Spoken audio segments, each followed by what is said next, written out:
Gostaria de contar um caso muito simples, bem conhecido, mas bastante didático em vários aspectos para nós, do Chico. E foi um caso do início da trajetória do Chico Xavier, em Pedro Leopoldo, e do início do Centro Espírita Luiz Gonzaga. Porque no início houve uma frequência razoável, quando fundaram o centro, em 1927, mas depois de um certo tempo a frequência foi diminuindo. E é um desafio que casas espíritas no interior muitas vezes enfrentam, e naquele tempo mais ainda. Então passa o entusiasmo inicial, as pessoas vão se afastando. Né? Então isso aí acontece, e aconteceu com o Chico.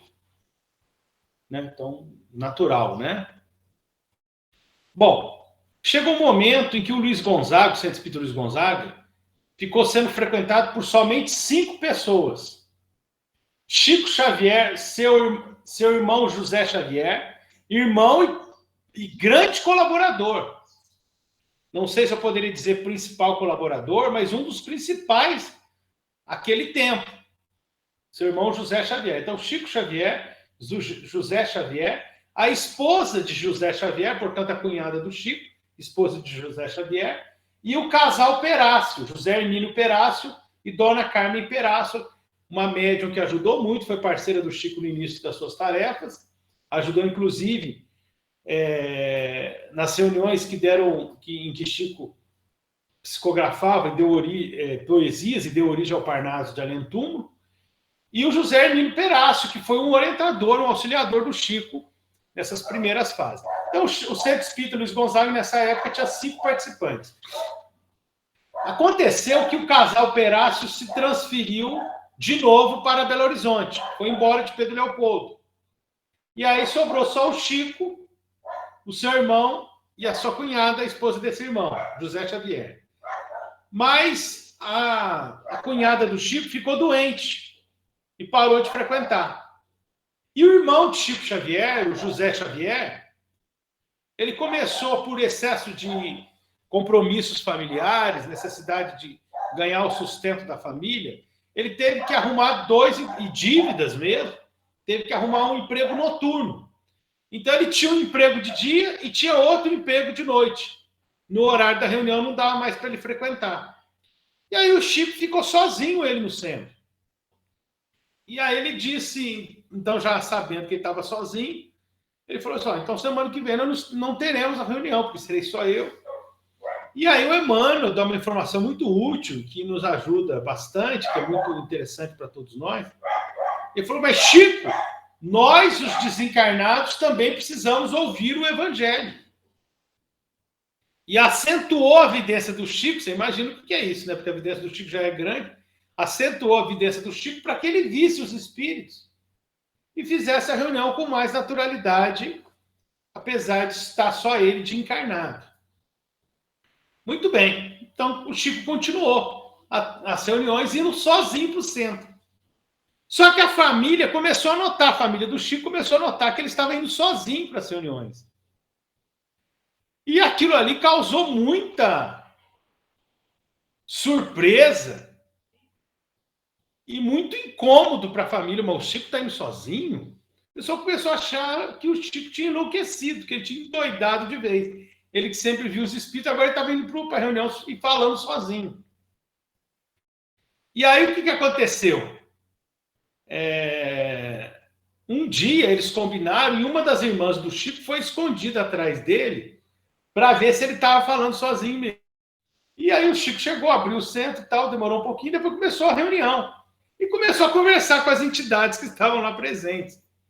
E aí ele citou o nome de uma senhora conhecida da família do Chico e que tinha desencarnado há pouco tempo. E ele começou a conversar com a fulana. E a irmã dele ouvindo, debaixo da janela do lado de fora do centro. E, de repente, do nada, ela levanta na janela, ela levanta do lado de fora, olha na janela e grita pro Chico, ô Chico, mas dona fulana não morreu? Aí o Chico teria respondido, morreu nada, ela tá vivinha da Silva. Ela tá vivinha, quer dizer, está mais viva do que nunca.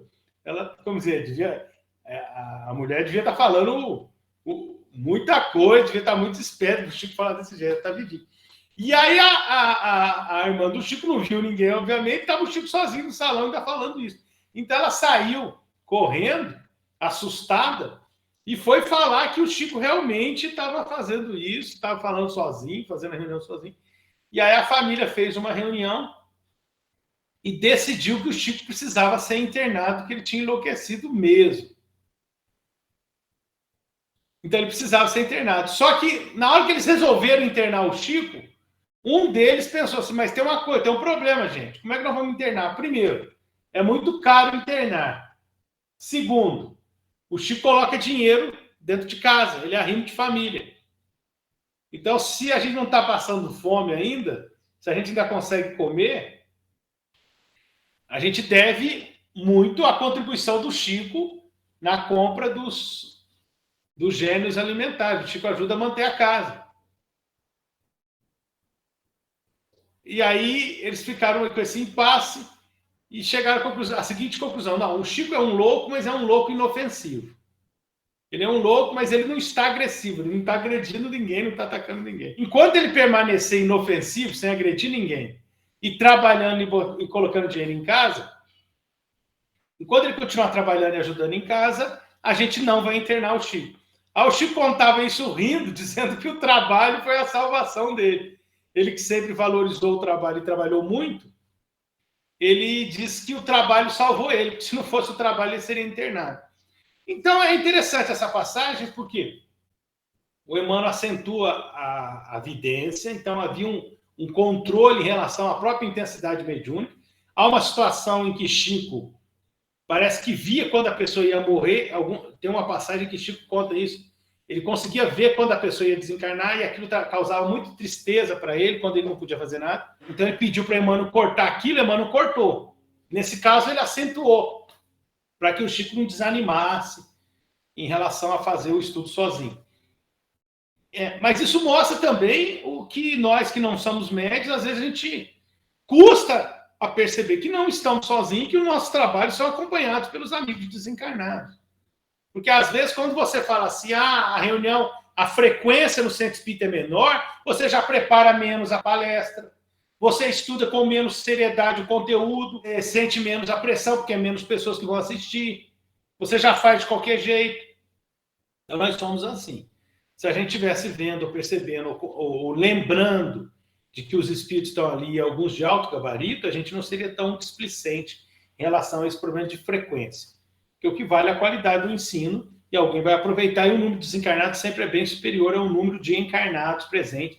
Isso há várias informações de André Luiz, principalmente, e outros, Manuel Filomeno de Miranda, nessa área, isso é bem reiterado pelos espíritos.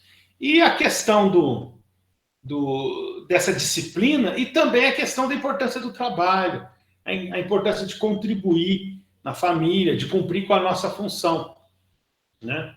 E mais cedo ou mais tarde a gente permanece no trabalho, os amigos espirituais encaminharão outros companheiros. Se no momento a gente não tem os companheiros para ajudar, daqui a pouco a gente terá outros. Ou então um exercício também importante para a gente. Então é uma passagem que mostra a importância do trabalho, mostra essa oscilação mediúnica, esse controle mediúnico que o Emmanuel tinha, e os amigos espirituais tinham em relação a essa mediunidade exuberante de Chico. Mostra a importância de saber que o centro espírita também auxilia os desencarnados, ele não é só para os encarnados, né? E mostra essa questão da dificuldade de lidar com as outras pessoas que às vezes não conhecem a nossa realidade, e a dificuldade de lidar com os céticos em relação à mediunidade. Então, a família do Chico já conhecia a sua mediunidade, mas ainda tinha dificuldade de lidar com a mediunidade, e às vezes até hoje, nós, quando somos espíritas, em famílias não espíritas ou em meios não espíritas, ainda temos dificuldade de falar o que a gente vai fazer no centro espírita. O povo pergunta, mas o espírito vai baixar lá? O que vocês vão fazer lá? A pessoa não entende o que é o centro espírita, não entende o que é a reunião, não entende o nosso ideal, não entende por que a reunião é importante, por que a gente deve ser disciplinado. Então é um caso simples, mas muito enriquecedor, e o exemplo do Chico, além de informações mediúnicas e doutrinárias, nos ajuda a valorizar o nosso trabalho, valorizar a nossa família e a nossa contribuição no centro e na família.